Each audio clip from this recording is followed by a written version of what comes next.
Now we're going to move on to Susan Campbell. She's the CEO of SJC Marketing. Come on up.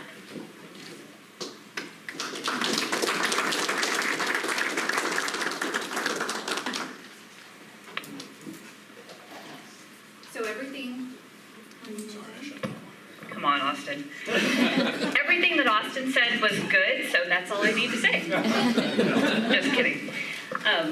No, actually, he made some really great points. A lot of things that he was mentioning, it was really funny when, not funny, haha, but, you know, when the pandemic first started and how quickly things started to move and how fluid things got, this is the one time that you saw that marketing couldn't take a back seat, right?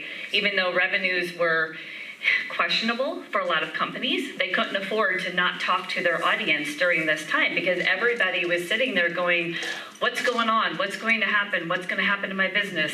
You know, for all of us business owners, the beginning of 2020, it looked great, right? I had my team put together our campaign and our strategy for the year, and we had our motto was going to be, you know, Thrive 2020. We were really going to kick it really well this year. And so imagine our surprise when it was, wait, we actually have to shut down and we have to work from home. Now, the cool thing is we're a virtual company, so we were able to just put a sign on the door and go home. Everything that we do is managed in the cloud, so that was very easy for us to make that transition. That's not necessarily the case for everybody else. So it really was a take a step back and understand what they were going to be able to do. So one of the things that we definitely knew when all of this started was that because everybody is going home to work, everybody's going to be online. So we saw numbers in terms of social media, Google searches, all of that just skyrocket during this time. So all of our customers and clients were saying, oh my gosh, how do we stand out? And I kind of equate it to Times Square on New Year's Eve. It is so busy and so crowded. How do you really get heard in this mess of messaging and digital and you know, everybody putting their messages out there and everything's about COVID and how do you really make an impact? The reality is, at first, you really just had to be, here we are, this is who we are, and we're not going away. You had to acknowledge what was happening. You didn't want to make a case about it, because everybody was, but instead you just had to acknowledge where your customers were at that point and be ready to join them on the ride. So there were a couple of things that had to happen. You had to decide what was that communication strategy going to be. Are we going to send out emails? Are we going to send things out through social media? Are we going to mail things to our clients? And the reality is all of those things could be applicable. The important thing, what was the message and what did your customers really want to hear? So there's ways that you really can stand out, whether it's during a pandemic or otherwise. And that really is understanding who your customers are. Where are they getting their information? You know, we have a lot of companies that we work with and they want to get things out on paid ads. They want to be on Google. They want to be in search. That's where they want to put their information. Or they want to do this on Facebook or Instagram or Snapchat, you name it. But the thing that we have to take them back to is where are your customers and where are they getting information? So if your key customer is a 75-year-old male and you're wanting to advertise on Facebook, is he really going to see that ad? If you want to advertise with a pay-per-click ad, is he really searching for you? So we have to do that work to see where should your messages be and where are your customers getting that information. So that's important at any time to be able to do that. But now that we are in the midst of all of the stuff that's going on with COVID, there's some things that you have to redo in your marketing strategy. You really do have to go back to the drawing board and understand your buyer personas. So are these people back in the office or are they still at home doing their searches online? Are they getting their information directly or are they getting it all from social, which they weren't before? Are they looking for trusted relationships or are they just looking for the lowest price? What we see in the research on the consumer buying behaviors now is that consumers really do care about that trusted relationship. So I imagine one of the reasons that Austin is seeing success with what he's doing is that he built a really good brand from the beginning. So when it was time to expand, it was time to offer a special, people already trusted his product because he had reinforced it with the messages, the quality, the delivery promise, all of those things. So it was easy to make that transition because that work had already been done. But that's really important to understand what changes have happened with your consumer base. Then you have to invest in some intelligence. You have to take a look at what's going on with the market. What are your competitors doing? What's changed for them? Because things really have. You do have to understand what matters and what is the top priority when it comes to their buying list. Validate your differentiation. One of the things that we tell our clients all the time is don't just tell people you have the best customer service or you have the best quality or that, you're the top product in the market. Everybody says that. You have to give them something different, something that truly matters. So one conversation that we've had a lot, Grain Manufacturing is one of our clients, and when we first started working with them, one of the things that I like to do is I like to talk to a lot of people within an organization to get an understanding of what their DNA is. And the one thing that was repeated to me over and over was great quality. It's something they put in all of their marketing materials. It's something they tell all of their customers. I was like, great. What does that mean? And it was crickets. Nobody really could explain beyond that. So when I met with the executive committee, I was like, guys, we have to put something behind this. It has to be more than just something that you tell your customers. There has to be a reason why this is put out there so much. So after doing some work, we were able to put that together, but consumers are really demanding that now. That trusted relationship has everything to do with that differentiation. You have to tell them why they're different.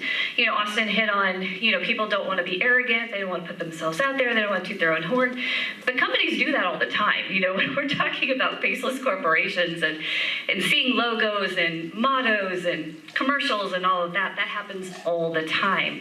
It is a little tougher when it's yourself and putting yourself out there. But really, if you want to be the expert and you want to tell people this is the reason why you are the one that they should be doing business with and nobody else, you have to be putting yourself out there. It's also really important to closely monitor the customer journey. So why are they looking for information in the first place? Why do they care about what you do and what you offer?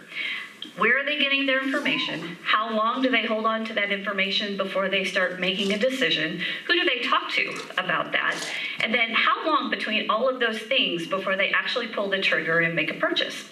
So one example, my husband and I need a new vacuum cleaner. We've been having this discussion for probably 2 years now. I don't want a vacuum cleaner for my birthday or for Christmas or for our anniversary, but we do need a new vacuum cleaner. And we can't make up our mind between these two brands, so I said, great, I'm gonna put it out on Facebook. So I put it out on Facebook and asked for recommendations. The first 8 people that commented on, you gotta get a Shark. The Shark is the best thing ever. A couple minutes later, people started popping up, Dyson, you gotta get a Dyson. Those are the best thing ever.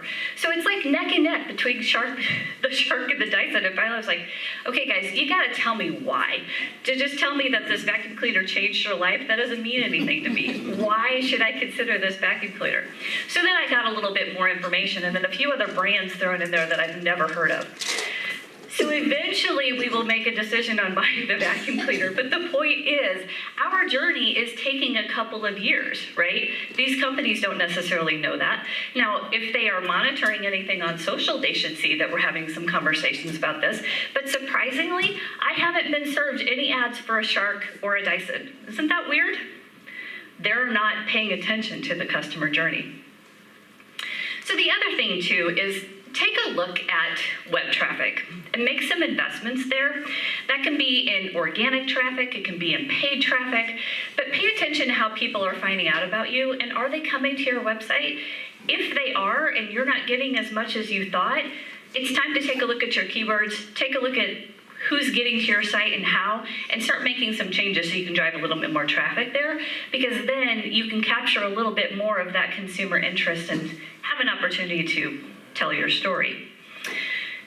So a couple of things to keep in mind as we're talking about, all things being digital and what matters from a marketing perspective, there's some things internally that you want to pay attention to. You know, it used to be that you could just put some things out on social and hopefully people would pay attention. They'd like your stuff or share it or comment. But then social started getting a lot more crowded, especially during pandemic. Got a lot more crowded. A lot of us were getting our information there, getting our news there, or we're just bored, so we're going to Facebook because we got tired of what was on Netflix. Whatever the case may be. So now there's some things that you want to do. You do want to pay attention to your social media feeds. You want to pay attention to where your consumers are, what channels they're using, what kind of information that you're putting out, and you want to be creative. You also want to put out authentic content. You know, Austin hit on this, the freemium content. We always refer to it as authentic, and it really is just telling your story about who you are and how you can make that connection to your consumer. Any canned responses and things that try to put the consumer over here and you back here, those aren't working anymore. You need to show who you are and the behind the scenes kind of information. That's what people are latching onto. That's how they're starting to get to know and get committed to those brands. That's how those trusted relationships are getting started. Video is a fantastic investment. Now, it doesn't always have to be the high value production video, right? There's nothing wrong with using your phone and taking some behind the scenes shots that are, you know, just quick, rough and ready, throw them on social. You've shown some backstage, if you will, interactions. People love that. They'll cling on to that. Now, if it's something that you're going to put on your website and you're going to promote that to your audiences and try to build your brand, that's where you do want to have a little bit more high-end production. But it doesn't always have to be that, especially from a social media perspective. You also want to pay attention to social consciousness. What is it that matters to your consumer base? We've had some conversations with our clients around how much should they be posting about COVID? Should they be posting about mask wearing? Should they be posting about supporting police? Should they be posting about Black Lives Matter? All of these things are important to understand where your consumer stands before you take a stand. And that's where it ties into social listening, really paying attention to what your consumers are talking about. Social media is an excellent place to find that because people are pretty vocal. They're really letting each other know how they feel about all of these topics. So pay attention to that so you can start to build that intelligence and know how you can better position yourselves to be giving that message that your consumers actually care about.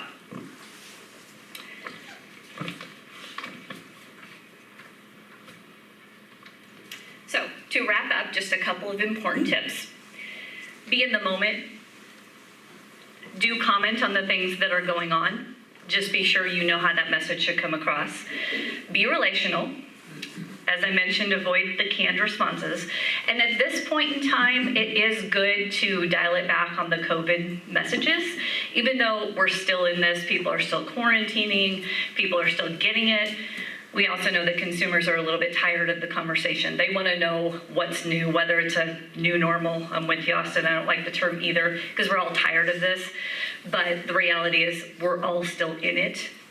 And then think about how you can stand out from the crowd. It really is important at this point that you make yourselves unique in your market. And if you're able to do that and you're able to be consistent with that, then you're much more likely to be successful.